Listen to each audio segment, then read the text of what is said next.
holds the heavens in his hands, who made the stars by the word of his power, who put the Spirit in man, and causes all the earth to cry out glory. Did you all sleep well? All right, all invigorated for a new day. Well, we have a couple of topics this morning that's I think I'm going to do this in a two-part series, part one and part two. I don't like talking so fast that you don't catch it all. So I'm going to divide it into two probably 35, 40-minute sessions.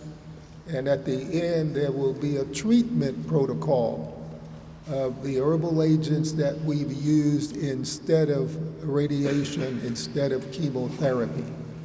And so with that, you'll be able to recommend.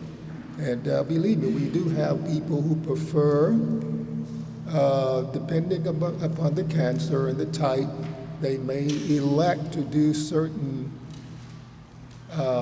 traditional approaches along with this. And so we'll talk about that along the way.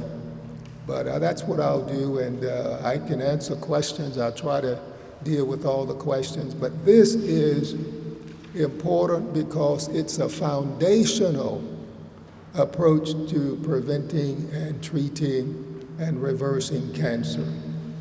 Before I get started, let me say that cancer is a systemic disease. It's systemic. And what I mean by that, is that just when you see the presence of a cancer, it's already systemic. It's already there. And it's different stages of the process. But I'm going to give you a little bit of the science this morning. And I like to make things simple, but you'll get the science because, as you know, we can Google everything. And so you need to be aware that you'll have folk who may have gotten some understanding, but you're getting the science, you're getting the spirit of prophecy and Bible aspects to this, and therefore you're fully capable of doing it. The Lord prepares you and people today just as he did Daniel and the other Hebrew young men. So this is a little introduction as to what we're going to do this morning. How many sessions do we have in the morning? I wasn't here yesterday.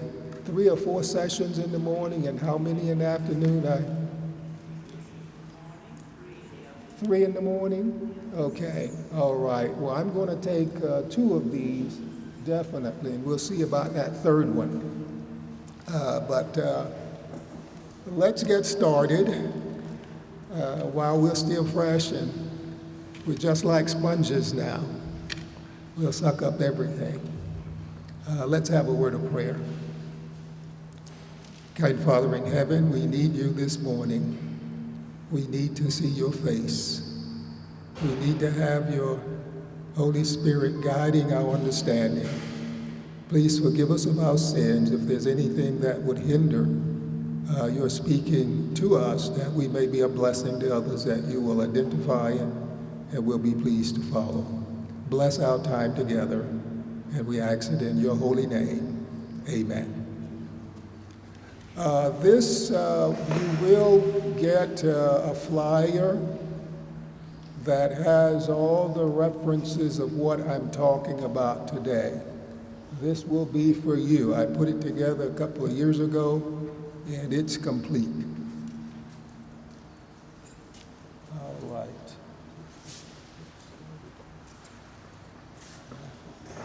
Okay, no problem. As you can see here, cancer, we're dealing it from a lifestyle intervention approach and with the natural remedies. And I don't know about here in Kenya, but in America, it is the second leading cause of death. Number 2. And it's probably that way here as well. Maybe not. It's number 3? Okay. So it's 2 in America. But what we're seeing is that, and what is number 1? Here, yes. In America, the leading cause is heart disease, number 1, and cancer comes in number 2. There's heart disease number 2. Okay, I see. So you're probably right around the same holistically as you think about it. But this is the second leading cause of death. Now, what's amazing is that we're expecting diabetes to become number 1. This is what the CDC, the Centers for Disease Control, is projecting. And so that will, and we're going to deal with diabetes this session as well. But cancer is a problem, and here are other statistics. In America, 1 out of every 3 people will get cancer, 1 out of 3. 1 out of every 6 people will die from it. 3 out of every 4 homes are affected by it. And I would venture to say this morning that you know someone with cancer. You know them personally. So let's look at a few of the characteristics of cancer. And the reason that there are 3 things I want you to remember from this talk this morning. 3 important areas. This is what cancer of the stomach would look like when it's dissected. You see the blackness there, that is cancer.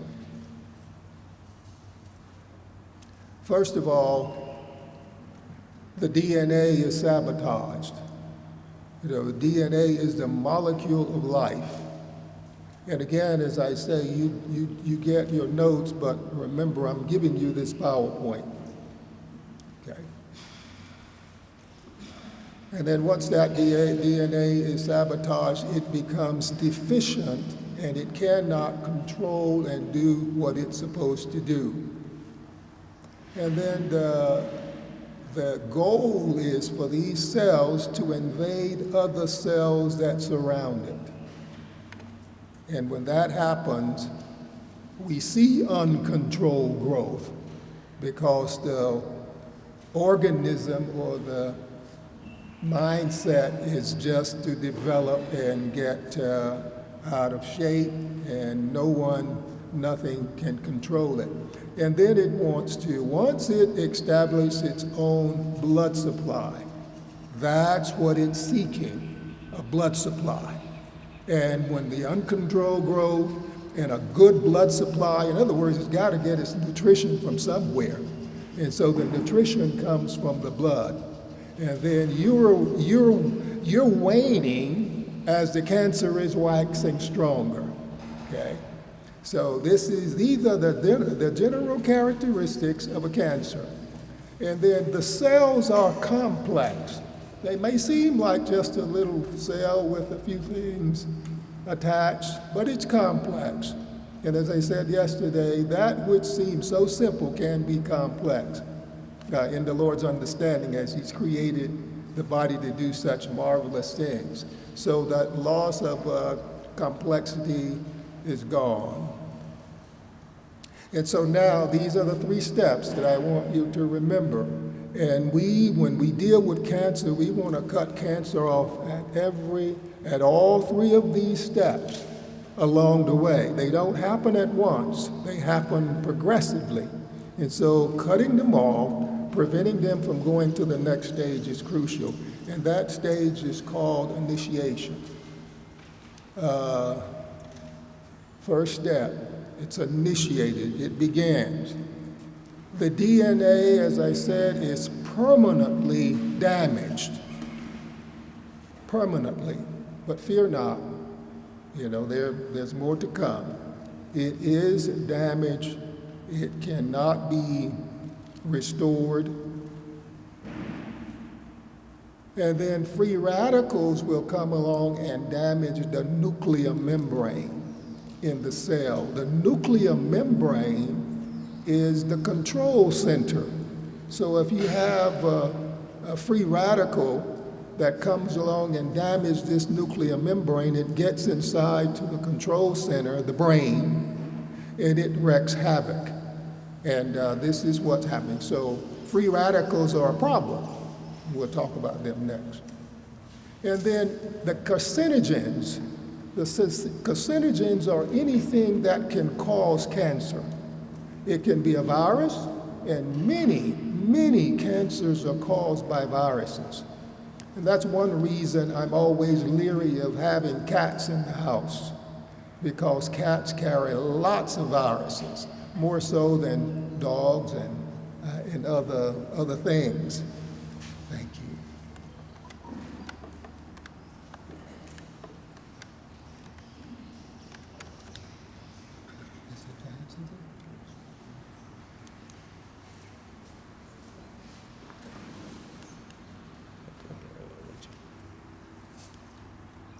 Oh, that's the point.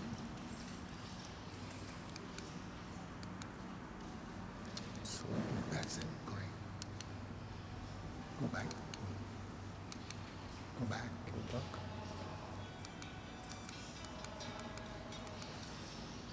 Okay, that's it. All right, that's good. Thank you. As we were saying,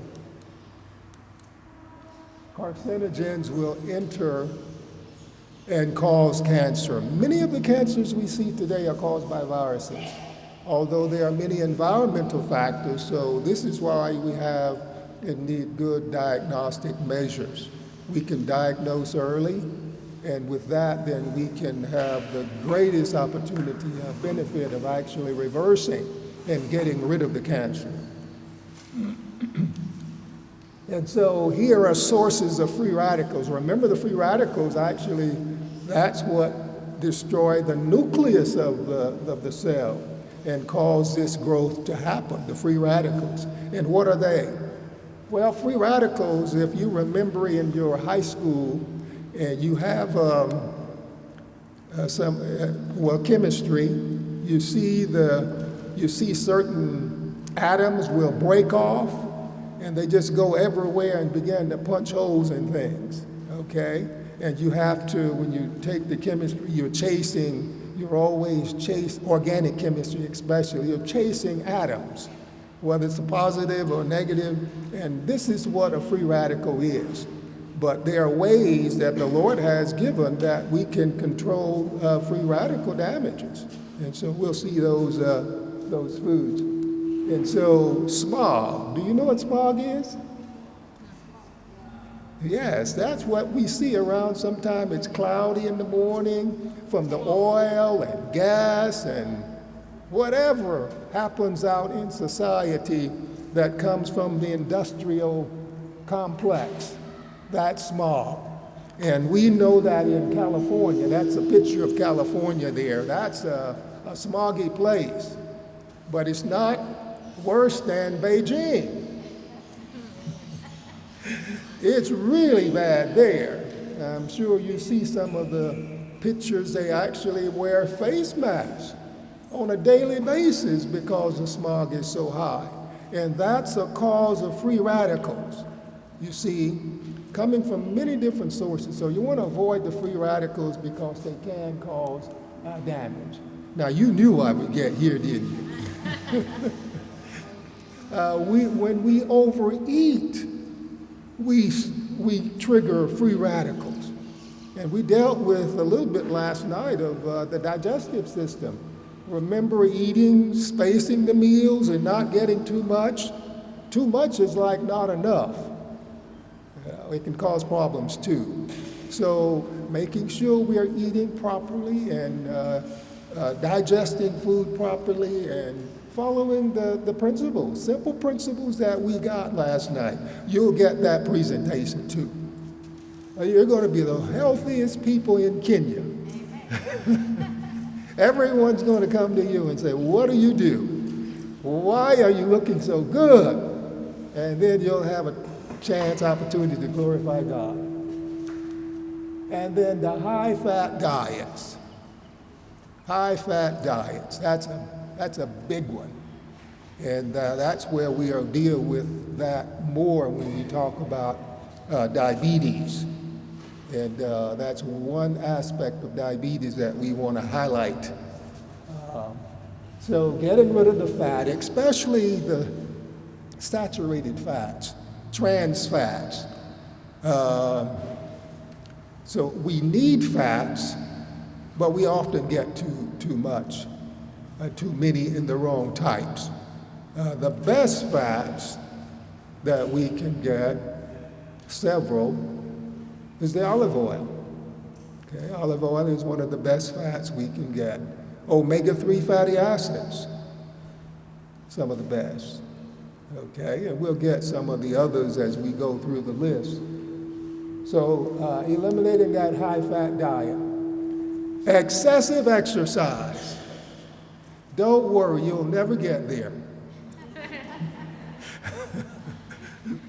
That's for the Lance Armstrongs of the world. Remember Lance Armstrong?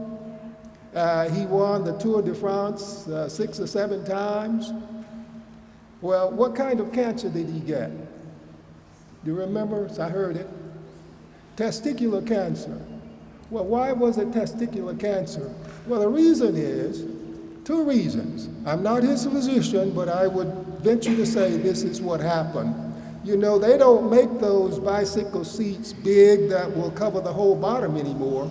They have a little narrow strip that you sit there and so doing that 6-7 hours a day to become a champion and then having trauma to the pelvic region. So trauma and excessive exercise, which weakens the immune system.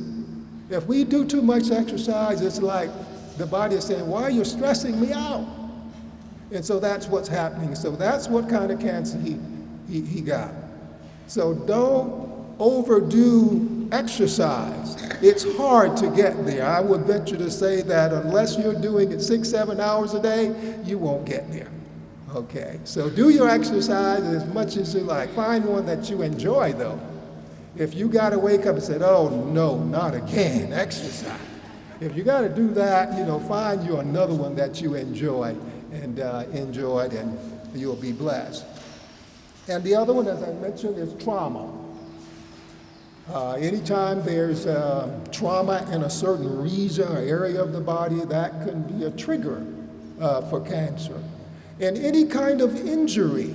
So if there are injuries going on, you know, blunt force, or whether your skin is punctured or whatever, take care, deal with injuries. And also, we mentioned last night that turmeric, am I saying that right for you? Turmeric, okay. Turmeric is one of the best anti-inflammatories you can find. It is highly used in India. Now, I'm not talking about curry. That's different. That's a seasoning. I'm talking about turmeric. Okay? So use that as an anti-inflammatory, and you can use as much as you like. It has no side effects. My wife found a little kick the other day, and she started making it with ginger. And she was using she was using coconut milk. And she said, wow, this tastes good. And started to really making it for the teachers that she was, you know, in the school. They were coming by her classroom every morning to get their little shot. So, yes, take care of that inflammatory process. So here are some others. Too much ultraviolet light. Okay? Now, this is not really a problem for people of color. Usually for black people, it's not a major problem. But it can be.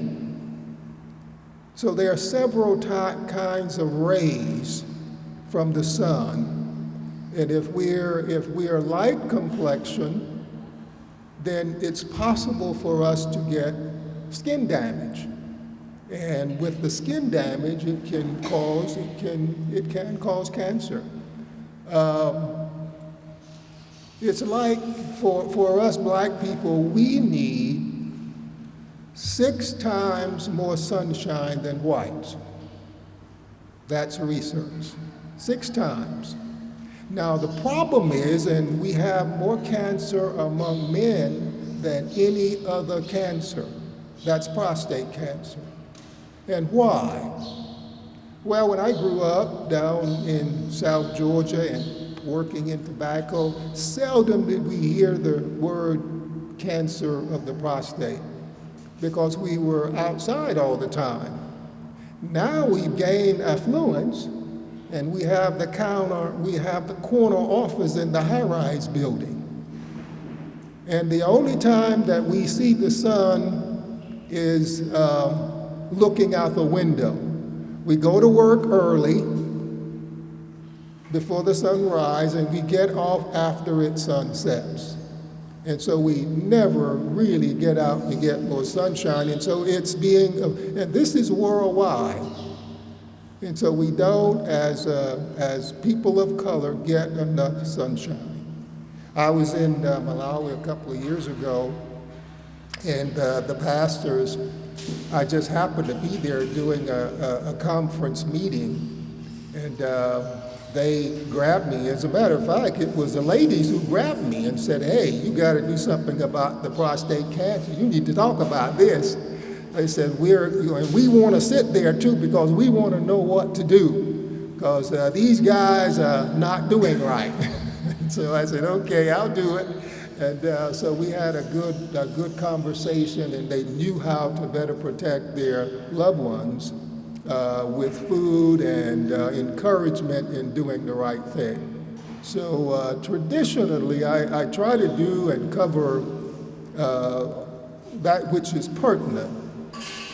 I often travel with a lady that worked with me there at Wildwood. Her name is Sherry Lou Fernandez. She is Filipino.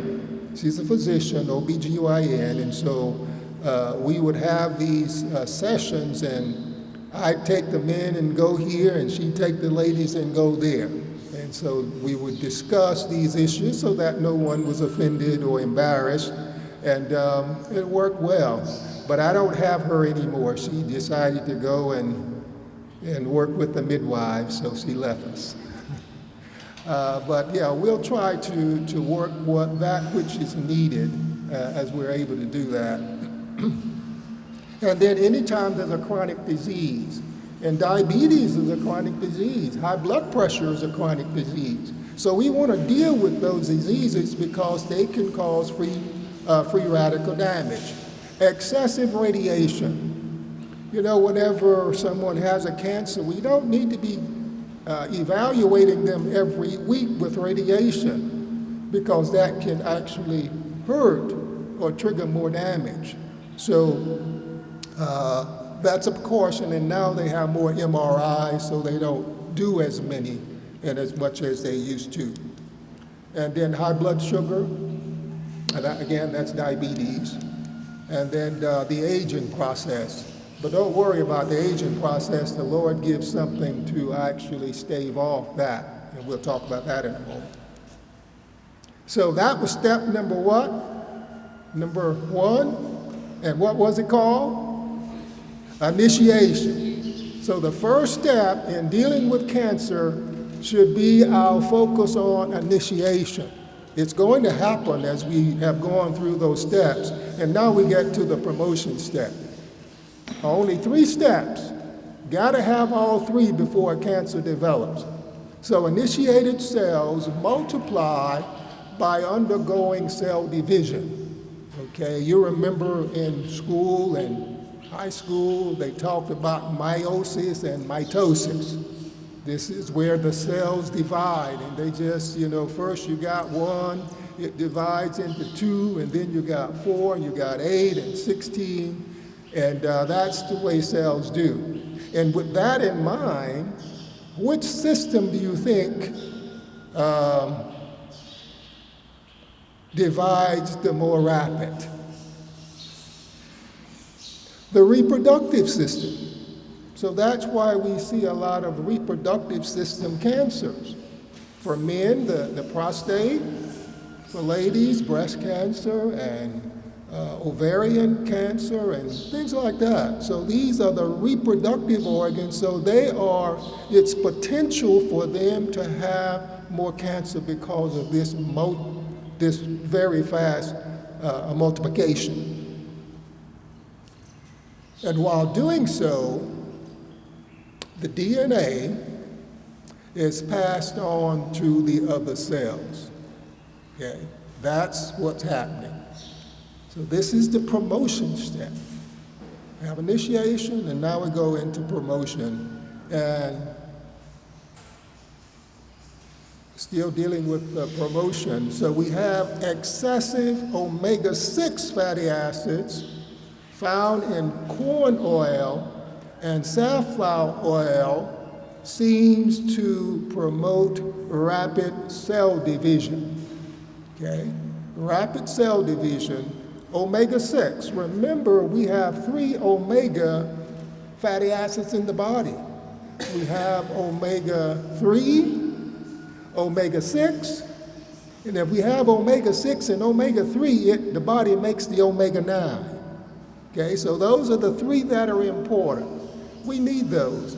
Now, I'll tell you why this seems to be a problem with omega-6 in just a moment. So we're still talking about promotion. Reproductive tissue are particularly prone, cancer prone, dividing rapidly when triggered by the body's own sex hormones. That's estrogen and progesterone, these androgens as they are sometimes called. So this is what's happening. So yes, estrogen can be a trigger. You know, I used to say bad estrogen. I don't say that anymore. Sherry Lou said, don't say that. And I honor that. I don't say bad estrogen because the Lord didn't produce anything bad. And so things happen as estrogen ages, and we'll see this a little bit later. So estrogen promotes fast growth of breast cells in women. Now that's a concern because some of these cancers are hormone induced, and we'll talk about those two, the genetic predisposition. I know that in the Caribbean, this is a problem because they seem to be more prone to this genetic predisposition more so than others. It may be other places around the world, but I've seen that in the Caribbean. And so here are the promoters. Obesity. If we are obese and we're not working to go in the different direction, it can cause 12 times the risk of cancer, 12 times. So we want to eliminate refined sugars, refined carbohydrates, you know, the Twinkies and the Ho-Hos and all those good snacks.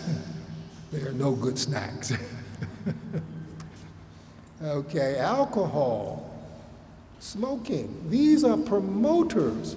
So you can see the initiation step happens, but then promotion step number 2 has to happen as well. And if we're not dealing with these things, then we are promoting a cancer that may just be initiated. Okay? The last step is the progression step. If all other defenses fail and a damaged cell spawns a tumor or a fibroid or cancer, the question is whether it will build itself a blood supply and invade the surrounding tissue. So what we know is that 10 years may pass before a tumor is ever found.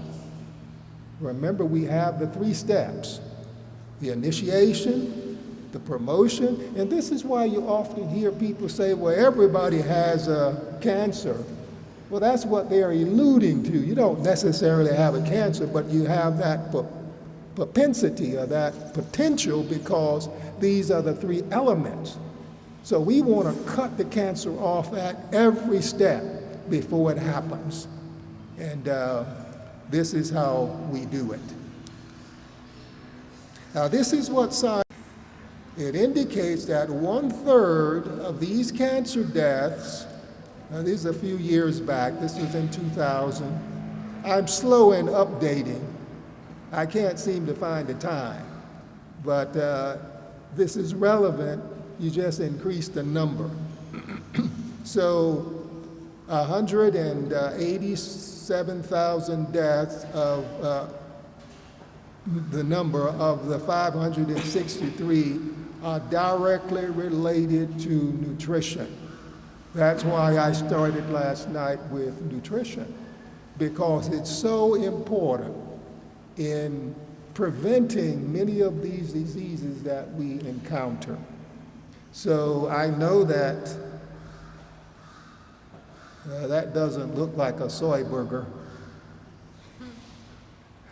But as you can see, it's the kind of foods that we're eating that, predispose us to it. So we want to stay on the fruits and vegetables and natural remedies side more so than the animal side. Now, that's what the American Cancer Society says. Now, here's how we protect the DNA. We want to protect it. So this is dealing with which step? One.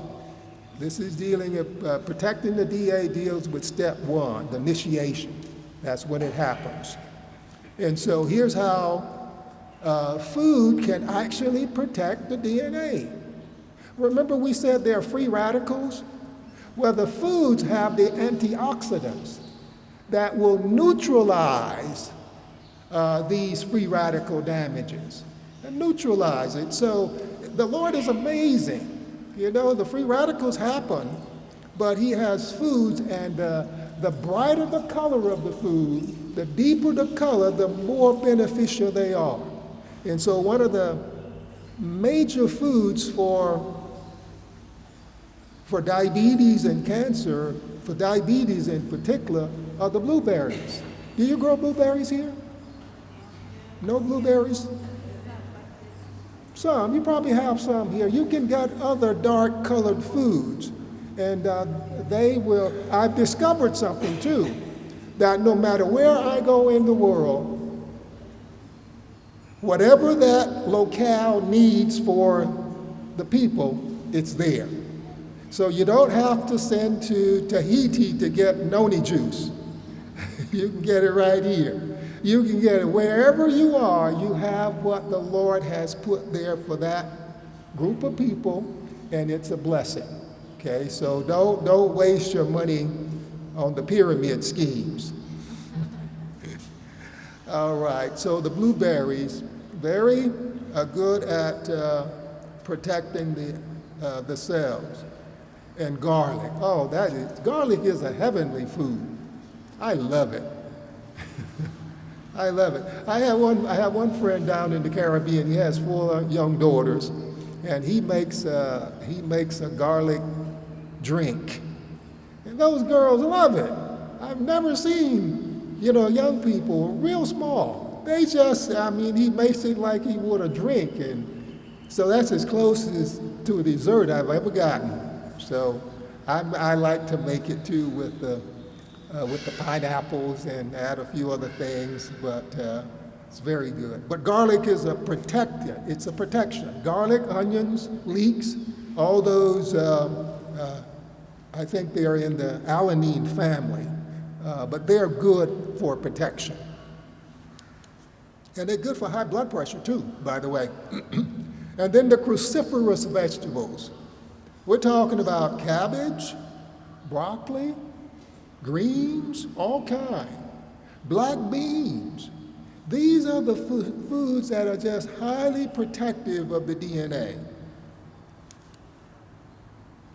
because they provide sufficient B12 and folic acid and magnesium. So these are the ones. Strawberries.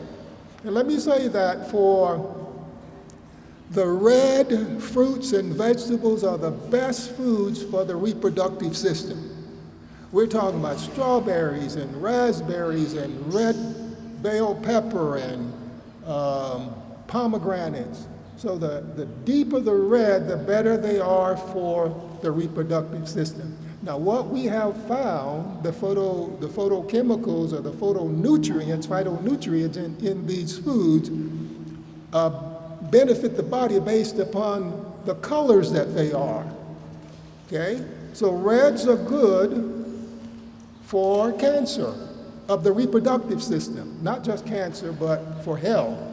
And the greens are good for the digestive system. Okay? And the blueberries are good for the hormonal elements. Now we're talking about phytochemicals here, so each color benefits some organ of the system. And we know that the orange, like cantaloupe and oranges have many benefits, but the orange in color foods, the beta carotene, the carrots, they're good for the immune system. So what I say is, in the course of the week, eat according to the rainbow. Okay? Every color of the rainbow. You can't do it in one day, but in the course of a week, you can get enough to provide nutrition and protective element to every system of the body. So eat the colors of the rainbow in the course of a week. And I used to say take off on Sabbath, but I don't say that anymore because the food seems better on Sabbath to me. So I'll say maybe I'll take off on Thursday if I'm going to fast or do something, or Monday. I like to fast on Monday, after breakfast. All right. So fighting the first step, this is the initiation step. The first line of defense, the cell has now this is how amazing the Lord is. The first line of defense, the cells have the ability to repair its own DNA. If it can't be repaired, it has the ability to cut it out. So those damaged strands of DNA that's beyond repair can be actually cut out of that chain or that sequence. Now, do you see why it's important to get good rest? If you're not sleeping sufficiently and resting, then you may be weakening your system to be able to repair the initiation step. And I always talk to my nurses and other people who work on shift work. I used to work shift work, and we discovered, I was in the military then, I worked in the communications center sending classified documents many places. And they had us working rotating shifts, the day shift, and then the evening shift, and then the night shift. And they rotated the shift, and they discovered that by doing that, whenever the GIs got to 20 years, they would get out of the Army and then they would die. It has that much of an impact upon them, rotating shifts. So they don't rotate shifts anymore. And so what I advise nurses and those who are working shift work, get on a shift and make sure you stay on that shift and your body can adjust. Now, when I was doing it, if I had to do it, I didn't have to do it very long, but I had no knowledge of this. I just like it dark when I slept. I didn't want to see anything, and so I put up blankets across the window.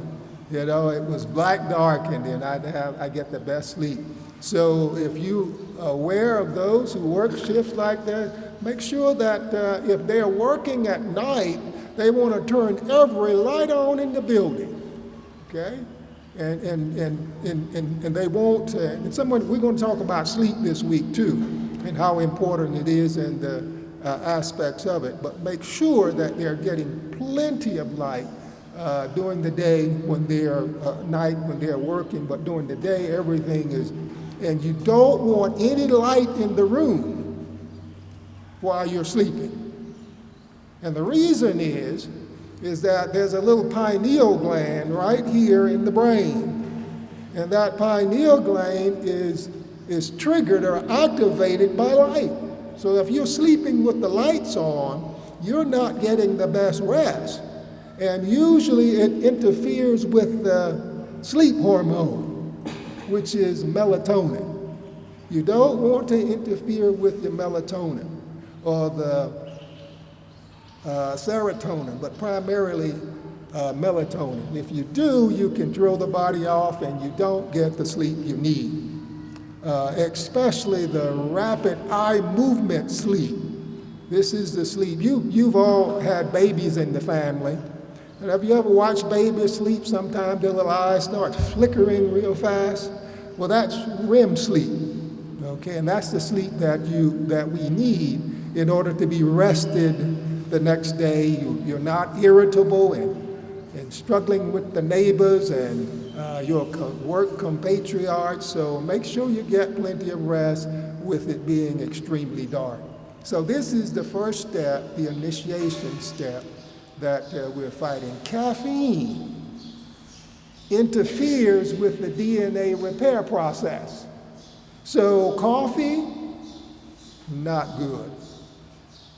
So if you're getting coffee, it interferes with the body's ability to cut out and repair those cells.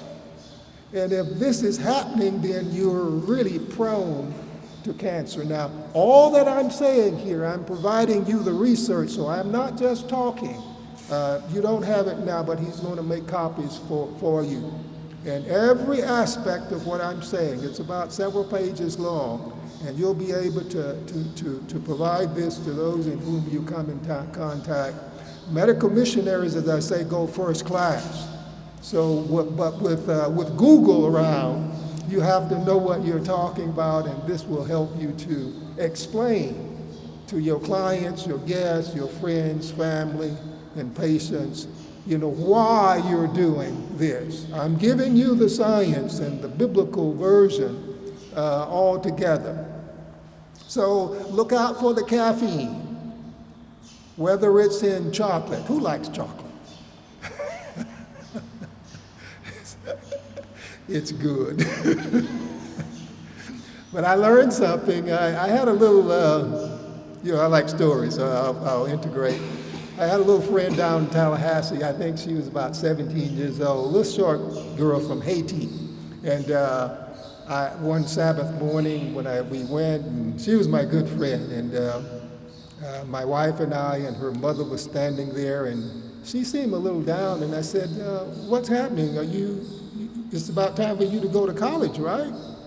And she said, you know what? I think I've changed my mind. I said, really? She said, yeah, I just want to make chocolate.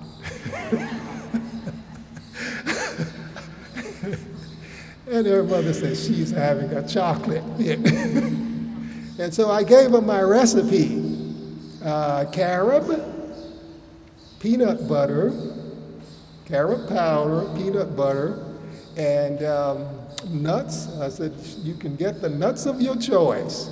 So she chose, I think it was walnuts, and mix it all together with a little coconut. It was a cluster. It was a carob peanut butter cluster. And she put a little peppermint oil in there to make it kind of spicy. And the last time I seen her, she had let the chocolate go. She was making her carob clusters and the substitute. But I learned a lesson. I used to like it as well. I learned a lesson. I was on my way back to, I lived at the time about 5 hours from wirewood, so I was on my way back and I didn't have time to eat before I left, so I made some clusters and I took it with me, and I just kind of nibble on them all the way up there. Well, about 2 days later, I realized that I couldn't eat carob. I couldn't eat carob powder, not like that, because it clogs some people up. It has that potential. And so whenever it'll actually cause constipation. And so for a couple of days, I was pretty uncomfortable. So be careful if you're in that category.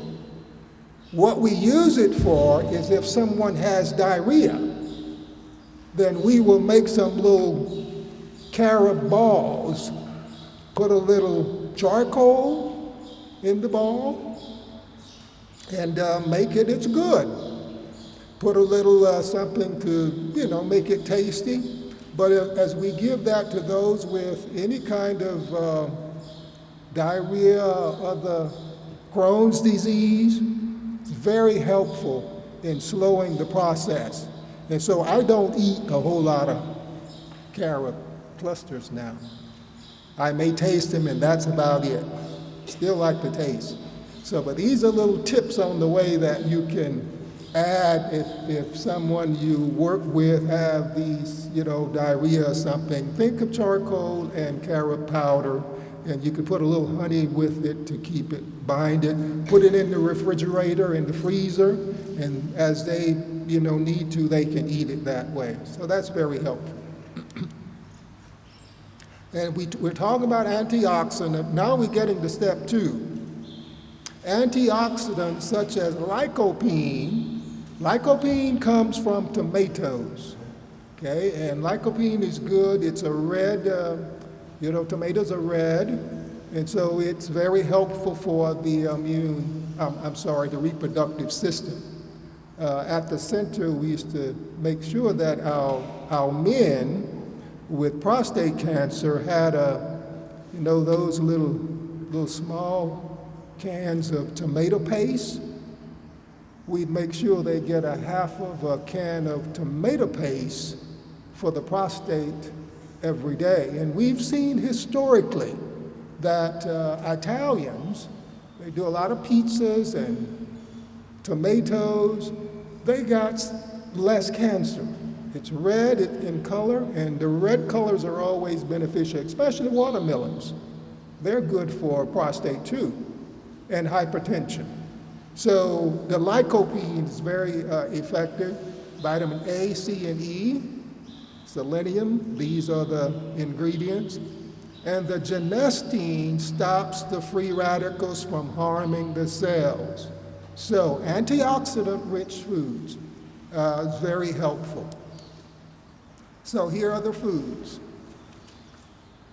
These are the fruits, strawberries and plums and oranges and red and white grapes and the black grapes or dark blue, kiwi, pink grapefruits, bananas, apples, tomatoes, pomegranates. That's the whole list.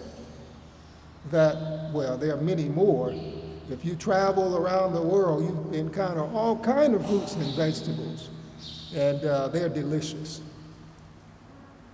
So I'm sure the foods that you get here are very sufficient for some of the cancer problems. So here are the veggies: the garlic, the kale, the spinach, Brussels sprouts, alfalfa sprouts, broccoli, red bell pepper, onions, corn. So the list goes on and on.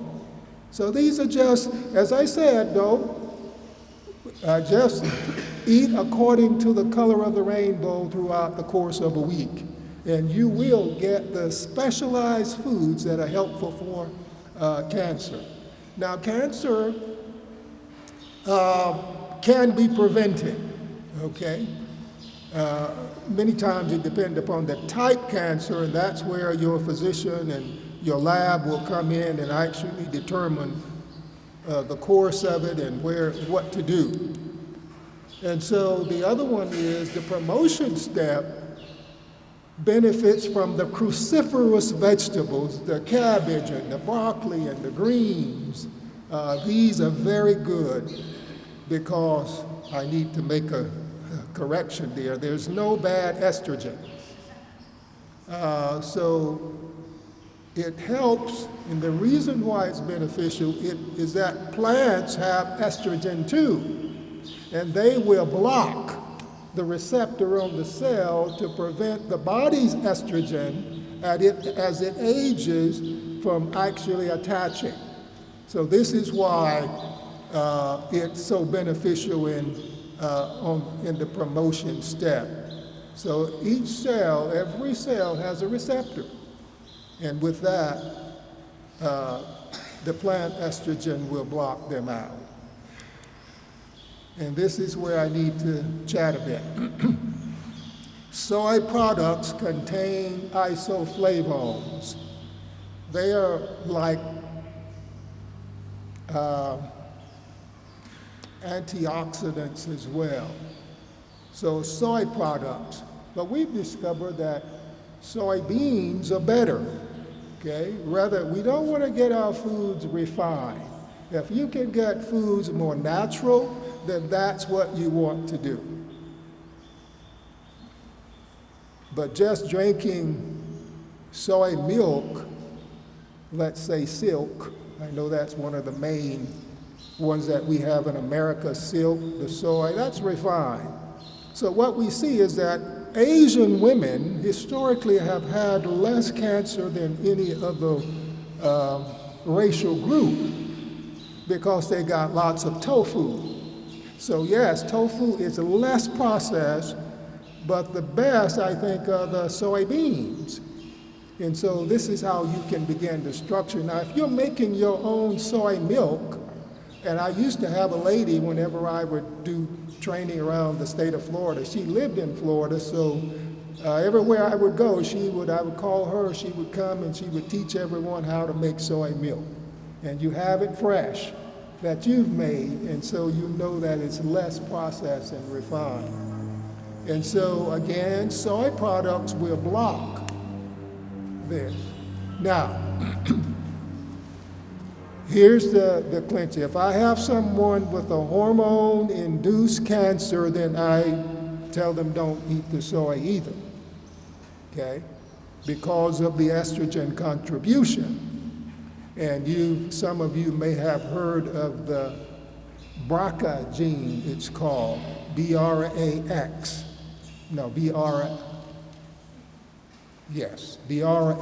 BRCA1 and BRCA2. They are genetically inspired cancers of the breast.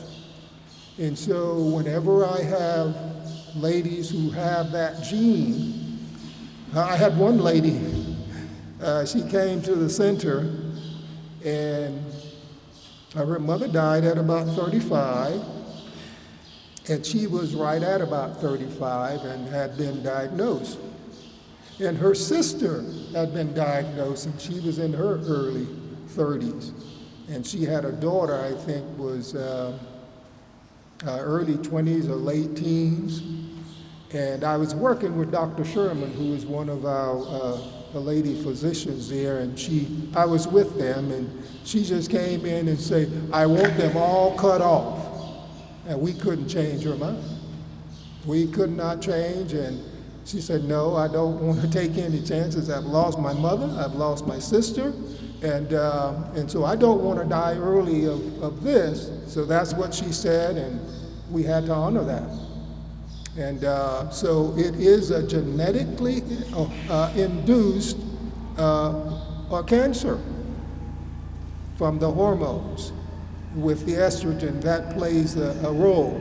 So you can, in your homework, you can look up BRCA, the BRCA gene, BRCA1 or 2, and get more information about it. But they can always test for it too. So I'm not saying you don't get testing. Now, you have a choice. Whenever you discover something, you have a choice to determine how are you going to deal with it. How will I treat this? Do I want to follow the natural way, or do I want to follow the conventional way? So these are choices that you have to make based upon your individual situation. And we always emphasize that because some people do different things, and we try to make sure we're giving the best advice for the particular situation that we're facing. So that is what I say about soybeans. They can be used, and they're good, but there are other isoflavones too. So fear not, the Lord gives a lot.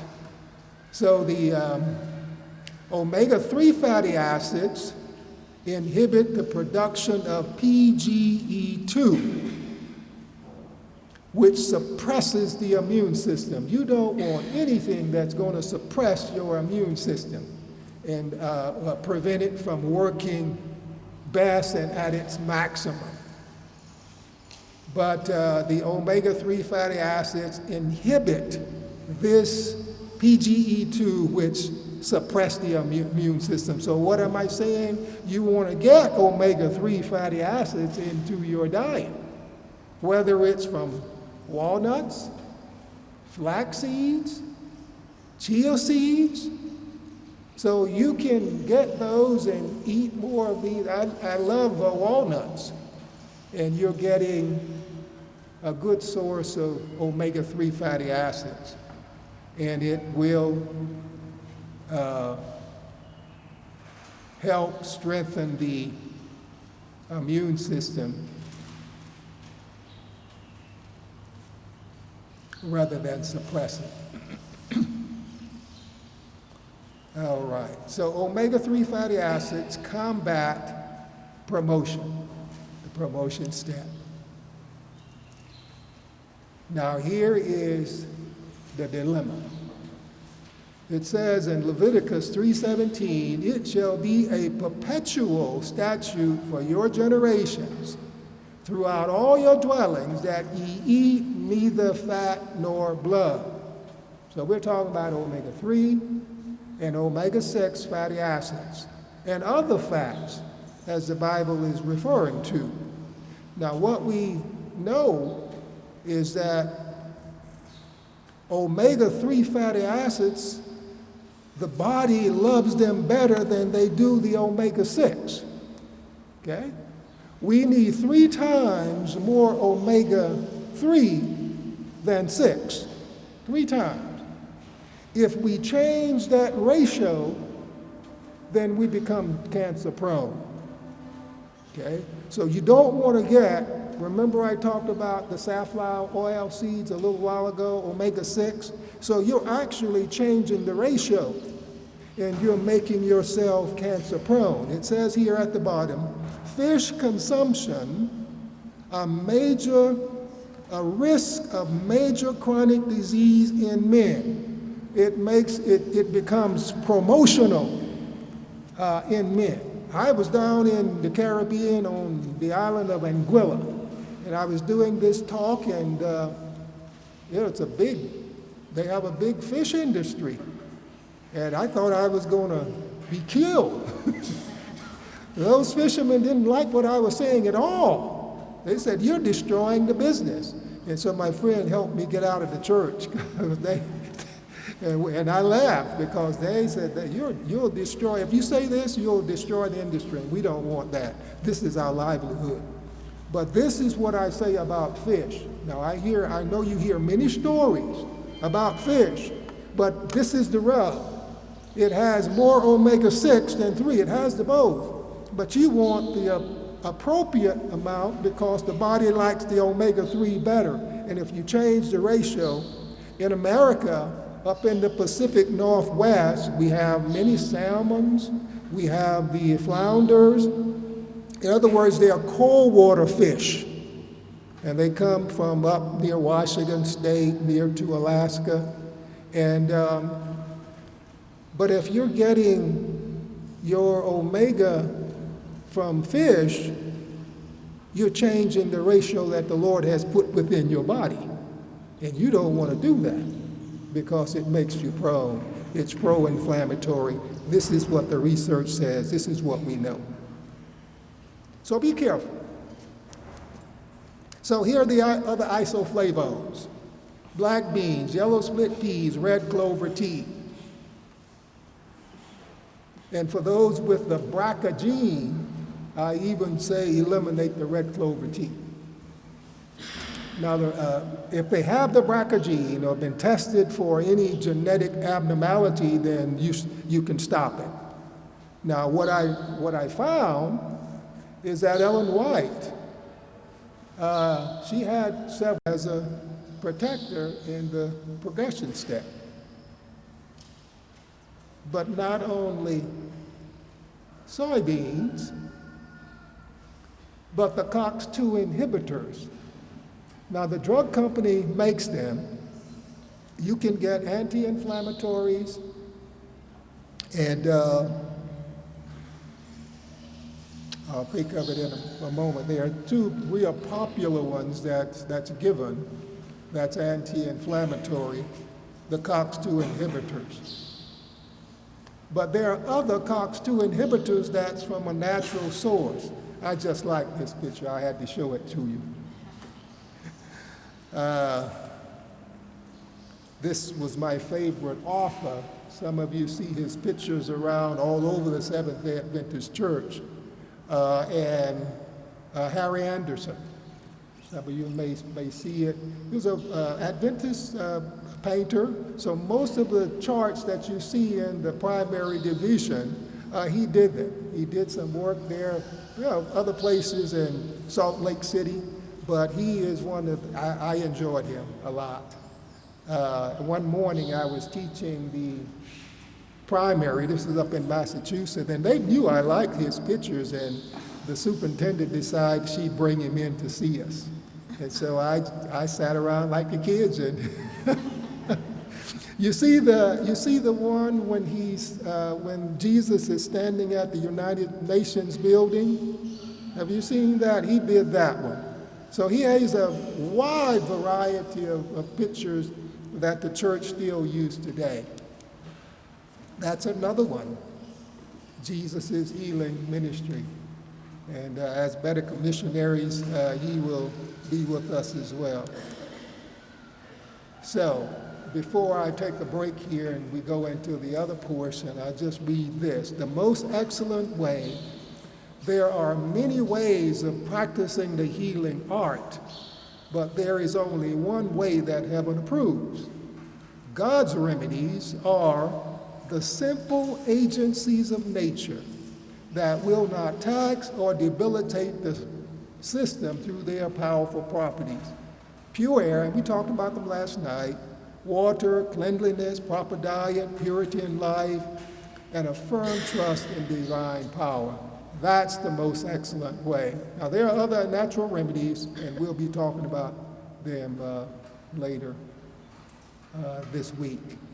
All right, well, let's take a little break. You may want to just stand up in place and stretch, and won't be but a moment. Give you time. You know, I'm trying to do it according to the way the brain works. They say from 30 to 40 minutes is about all time we need for a session.